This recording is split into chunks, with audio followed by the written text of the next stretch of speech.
The silence of the snow was heavier than the noise of the city she had left behind. Victoria's breath hitched in her throat as the temperature gauge on her luxury sedan plummeted. The engine was dead. Her phone showed no signal, just a black screen mocking her success. Just as the numbness began to claim her fingers, a shadow eclipsed the whiteout. It wasn't a machine, but a beast.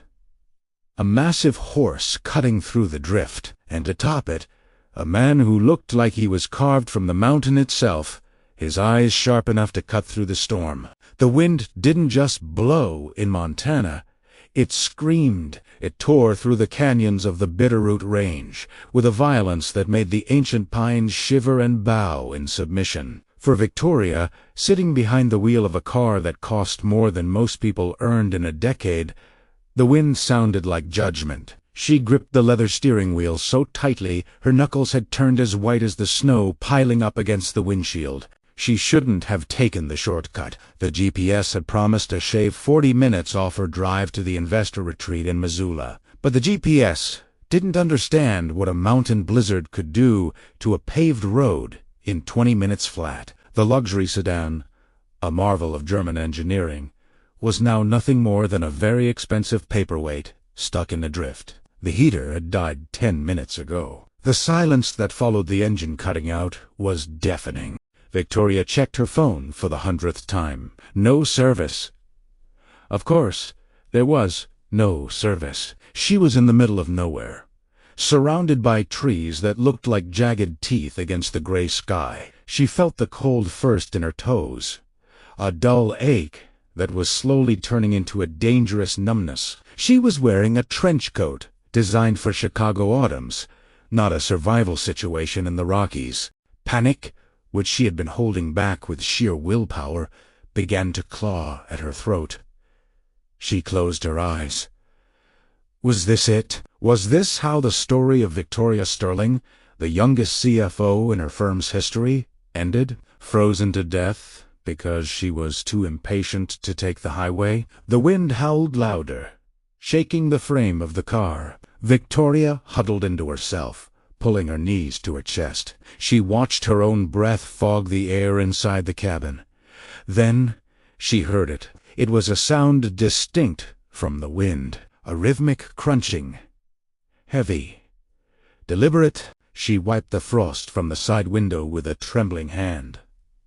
Through the swirling white chaos, a shape emerged. It was dark and massive, moving with a power that seemed to defy the storm.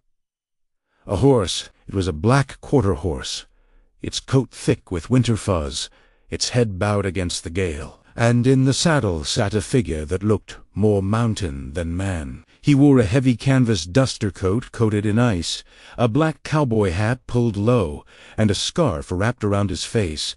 Victoria fumbled for the door handle. It was frozen shut. She slammed her shoulder against it, screaming for help, but her voice was swallowed by the wind. The rider stopped. He looked down at the car, then dismounted in one fluid motion. He didn't rush. He moved with a terrifying calmness. He walked to her door and wrenched it open with a single, sharp tug that broke the seal of ice. The wind blasted into the car, stealing what little heat remained. "You trying to die out here, ma'am?" the man asked. His voice was deep, rough like gravel tumbling down a chute. My car." Victoria stammered, her teeth chattering so hard she could barely form words. The man pulled down his scarf. He had a strong jaw covered in a few days of dark stubble, and eyes the color of slate gray and unyielding. He looked at her thin coat and shook his head. "Car's dead," he said simply, "and you will be, too, in about an hour." Can you call a tow truck?" she asked, clutching her purse. He almost laughed, but it was a dry, humorless sound. "Tow truck won't get up here for 3 days. Past is clear. You're coming with me." "With you? I don't even know you," she said, her city instincts flashing a warning sign even as her body froze. "Name's Beau," he said. He reached behind his saddle and pulled out a heavy wool blanket. "And right now, I'm the only thing standing between you and a frozen grave." Your choice." He didn't wait for an answer. He tossed the blanket at her. Victoria looked at the empty white road, then at the man. She realized he was right. She stepped out of the car, her high-heeled boots instantly sinking into the snow. She stumbled. Beau caught her by the arm. His grip was iron-strong, steadying her effortlessly. He wrapped the wool blanket around her, covering her from head to toe. "Up you go," he said, lifting her onto the horse as if she weighed nothing. He mounted behind her. Victoria froze as she felt his chest press against her back. He reached around her to grab the reins, his arms forming a cage of warmth and safety. "Hold on to the horn," Ain instructed, his voice right by her ear, "and keep your head down." The horse turned and began to climb off the road, heading straight into the timber.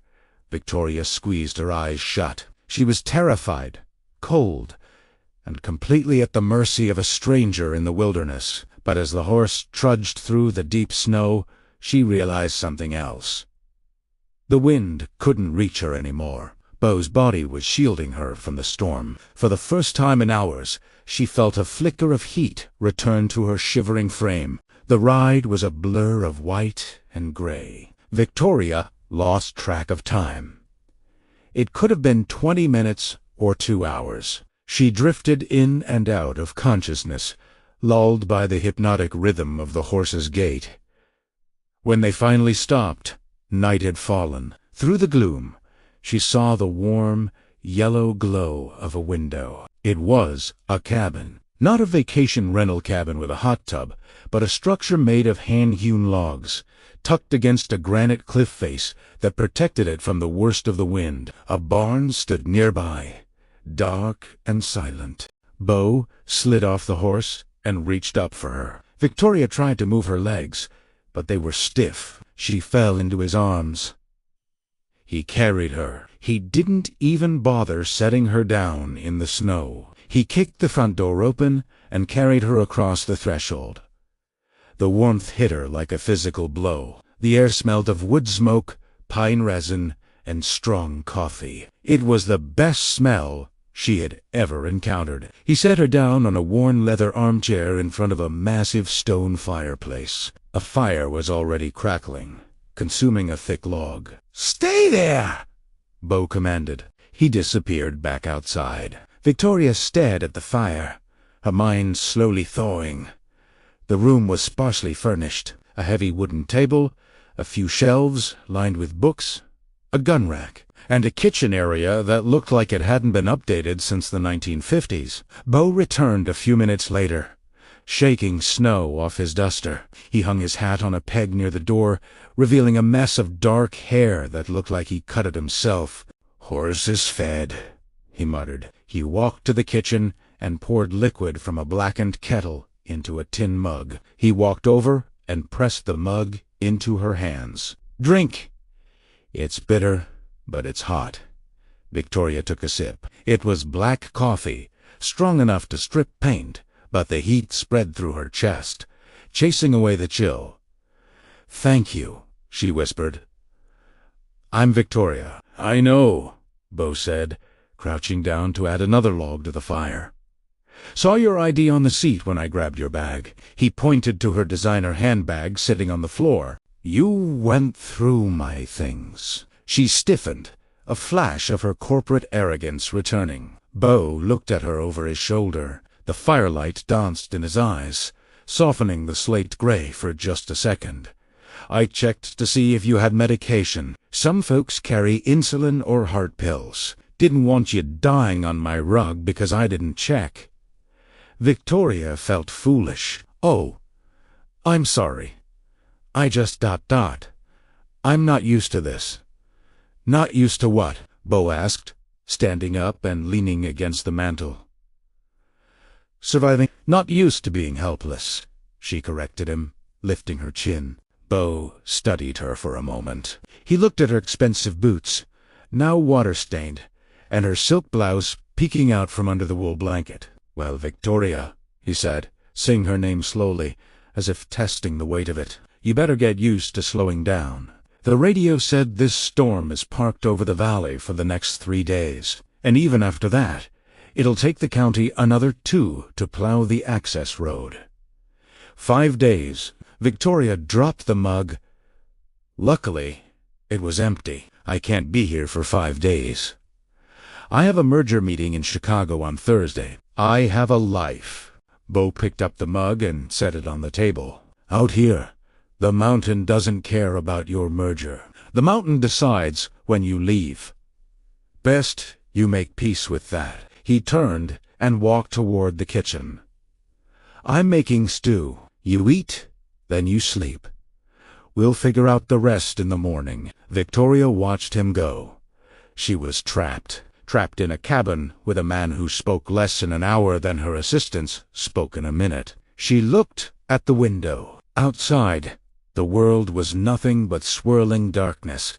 She was stuck, and for the first time in 10 years, she had absolutely no control over her destiny. The first 2 days were a battle of wills. Victoria paced the small cabin like a caged tiger. She checked her phone every 10 minutes, holding it up to different windows, praying for a single bar of service. There was nothing. Beau ignored her pacing. He went about his routine with a maddening calm. He woke up before dawn, stoked the fire, made coffee, and went out to the barn to tend to the animals. He would return, eat a simple breakfast, and then spend the day mending tack, sharpening tools, or reading worn-out paperbacks by the fire. He didn't ask her about her job. He didn't ask her about her money. He treated her like a guest, but also like a curiosity. By the afternoon of the 3rd day, the cabin fever broke Victoria. She was sitting at the table, watching Beau oil a leather bridle. The rhythmic swish of the cloth was the only sound in the room. "Does it ever get lonely?"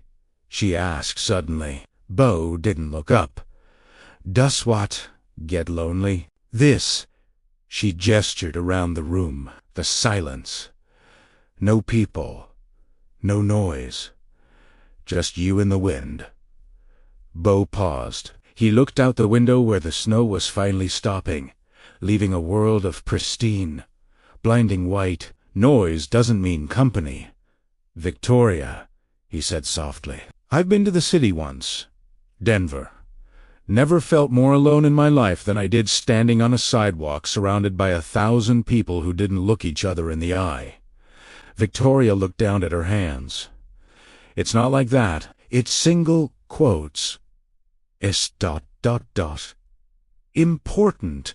We build things. We make things happen." "And what happens when you stop?"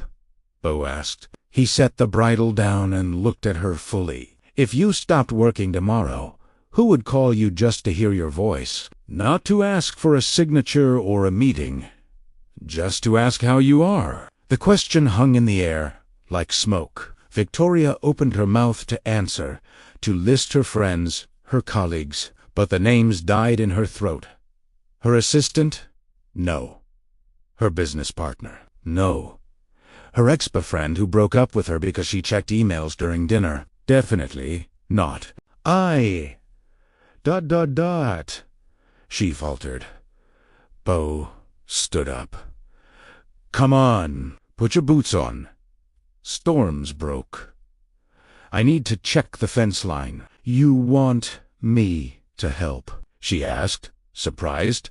"I want you to get some fresh air before you burn a hole in my floor with all that pacing." They walked out into a world that was aggressively beautiful. The sun was piercingly bright, reflecting off 4 feet of fresh snow. The air was crisp and tasted like ice water. Beau handed her a pair of snowshoes he had pulled from the rafters. He showed her how to strap them on, his large hands moving with surprising gentleness near her ankles. They walked in silence for a while. The only sound, the crunch of the snow. They reached a section of the fence where a heavy pine branch had snapped under the weight of the snow and crushed the wire. Victoria watched as Beau worked. He didn't use power tools. He used a pair of wire cutters and raw strength. She saw the muscles in his back shift under his coat as he hauled the heavy branch away. He was capable. In a way, the men in her world weren't. If the world ended, the men she knew would die clutching their portfolios. Beau would just build a new world. "Here," Beau said, handing her the end of the wire. "Hold this taut." Victoria grabbed the cold metal wire. She pulled, leaning her weight back. "Like this? Perfect," he said. He twisted the wire, securing the fence. He stood up and wiped his brow. They were standing close. The exertion had put a flush on Victoria's cheeks. For the first time in days, she didn't look like a CEO. She looked like a woman. Beau looked at her. Really looked at her. The tension that had been simmering between them, the clash of city and country, suddenly shifted into something else. Something magnetic. "You're stronger than you look, Victoria," he said quietly. "I have to be," she replied, her voice breathless. "It's a tough world out there." "It's a tough world everywhere," Beau said. He took a step closer. He reached out and brushed a snowflake from a lock of hair that had escaped her hat. His fingers lingered near her cheek. His skin was rough, calloused, but his touch was electric. Victoria's heart hammered against her ribs. In the boardroom, she was fearless. Here, under the vast Montana sky, looking into the eyes of a man who saved her life, she was terrified. Terrified of how much she wanted him to kiss her. He leaned in. She tilted her head up. The air between them crackled. A loud crack echoed through the valley, the sound of a tree branch settling in the distance. The spell broke. Beau pulled back, clearing his throat. He looked Hawaii, adjusting his hat. "Sun's going down," he said, his voice returning to its gruff baseline. "Temperature will drop 20 degrees in an hour. We better get back." Victoria nodded, feeling a strange sense of loss. "Right. Let's go." They walked back to the cabin in silence.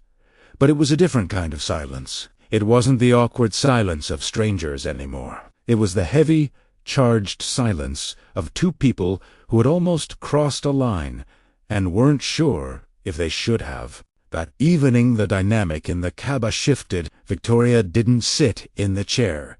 She helped Beau cook. She chopped potatoes with a focus she usually reserved for audits. They ate by the fire, sitting on the rug. They talked. Really talked. Victoria told him about her childhood, about growing up poor, and promising herself she'd never worry about money again. She told him about the pressure, the sleepless nights, the feeling that she was running a race with no finish line. Bailey's. He didn't judge. He just poured her more wine, a bottle he had dusted off from the back of a cupboard. Tinny spoke. He told her about the ranch, how it had been in his family for 3 generations, how he lost his father 2 years ago and had been running it alone since. "It's hard work," Beau admitted, staring into the flames. "Some days, when the cattle are sick or the winter won't quit, I think about selling, moving somewhere warm. Somewhere easy." "Why don't you?" Victoria asked softly. Beau looked at her. "Because this land, it's part of my soul. You can't sell your soul." "Victoria, even if it gets heavy," he looked at her with such intensity that Victoria felt exposed. "I think I understand that," she said. "My job, it's who I am. Or at least, I thought it was." "And now?" Beau asked. "Now, ... I don't know," she whispered. "Everything seems different from up here." She looked at him. The firelight flickered over his features. He was handsome, in a rugged, timeless way, but it was his kindness, buried under layers of granite, that drew her in. "Beau," she started, but before she could say anything else, a low rumble grew in the distance. It got louder and louder until lights swept across the cabin window. The sound of a heavy diesel engine shattered the peace of the mountain. Beau stood up. The moment was gone. "Road's open," he said. His voice was flat. Victoria stood up. A heavy stone settled in her stomach. "Oh, I'll drive you down to your car in my truck tomorrow morning," Beau said, not looking at her. "Jumpstart Italiano get you on your way to Chicago." "Right," Victoria said, her voice hollow. "Chicago." They went to sleep in their separate corners of the cabin. Victoria lay awake for hours, listening to Beau's breathing, wishing the snow had fallen just a little bit longer. The morning departure was brutal in its efficiency. Beau was distant. He was back to being the stoic rancher. He loaded her bag into his battered pickup truck. They drove down the winding track in silence. When they reached a car, the plow had cleared around it. Beau hooked up jumper cables. Her car roared to life instantly, the dashboard lighting up like a Christmas tree, signaling her return to the modern world. Phone notifications began to ping incessantly. Ding, ding, ding emails. Voicemails. The world demanding her attention. Victoria stood by the driver's door. She looked at Beau. He was standing by his truck, hands in his pockets. "Well," she said, "I guess this is it." "I guess so," Beau said. He tipped his hat. "Drive safe, Victoria. Roads are still slick." "Beau," she took a step toward him. "Thank you for saving my life. For everything." "Just did what anyone would do," he said, looking at the ground. "No," she shook her head. "You did more than that. You remind me. ... Quotes." She stopped. "You're a good man, Beau." She waited for him to ask her to stay. She waited for him to say he'd call. She waited for him to bridge the gap. But Beau looked at her sleek car, her expensive coat, and then at his own muddy boots. He believed he was doing her a favor. He believed she belonged to the sky rises, and he belonged to the dirt. "Goodbye, Victoria," he said softly. He turned, got in his truck, and drove back up the mountain without looking back. Victoria watched him go until his truck disappeared around a bend. Tears stung her eyes. She got into a car, surrounded by the smell of leather and conditioned air. It felt sterile. It felt dead. She put the car in drive and headed east, toward the airport, toward Chicago, toward the life she had fought so hard to build.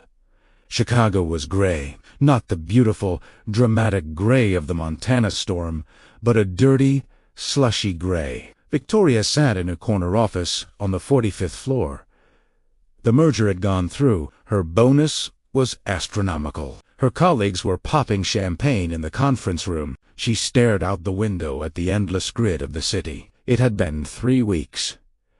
3 weeks of noise, sirens, horns, subways, voices. It was relentless. 3 weeks of food that tasted like cardboard compared to the stew Beau had made over a wood fire. 3 weeks of checking her phone, hoping for a number from Montana that never came. She looked at the contract on her desk. It was a proposal for a new project in Tokyo. A 2-year commitment. It was the crown jewel of her career. She picked up her pen. Her hand hovered over the signature line. "Who would call you just to hear your voice?" Beau's voice echoed in her mind. She looked at the glass reflection in the window. She looked tired. She looked perfect, manicured, and utterly empty. "You can't sell your soul," he had said. Victoria dropped the pen. It clattered onto the mahogany desk. "Se stood up." Her heart was pounding, faster than it had during the blizzard. She walked out of her office. "Miss Sterling." Her assistant called out, "The meeting with the board starts in 10 minutes. Tell them I can't make it." Victoria sighed, not breaking stride. "When will you be back?" the assistant asked, panicked. Victoria stopped at the elevator. She pressed the button. She smiled, a genuine, wild smile that terrified her assistant.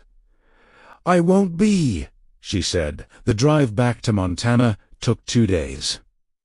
Victoria didn't fly. She needed the time to think, to be sure, but the closer she got to the mountains, the lighter she felt. When the jagged peaks of the Bitterroot Range came into view, she felt like she was breathing for the first time in a month. It was late afternoon when she turned onto the unpaved road leading to Beau's ranch.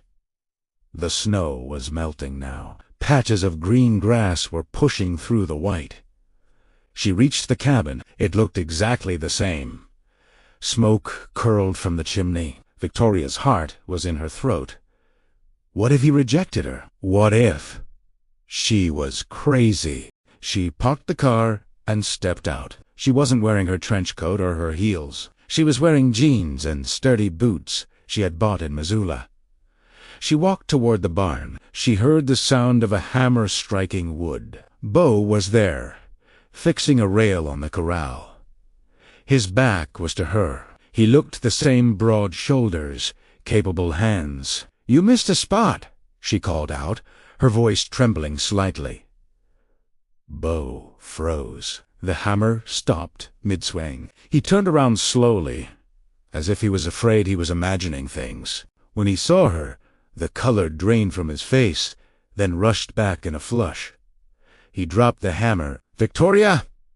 he rasped. "The merger went through," she said, walking slowly toward the fence. "I got a huge bonus.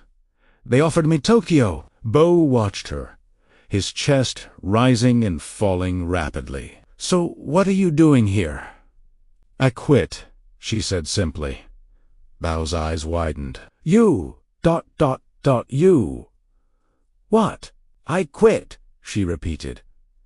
She reached the fence. She was only a few feet away from him now. "I realized something.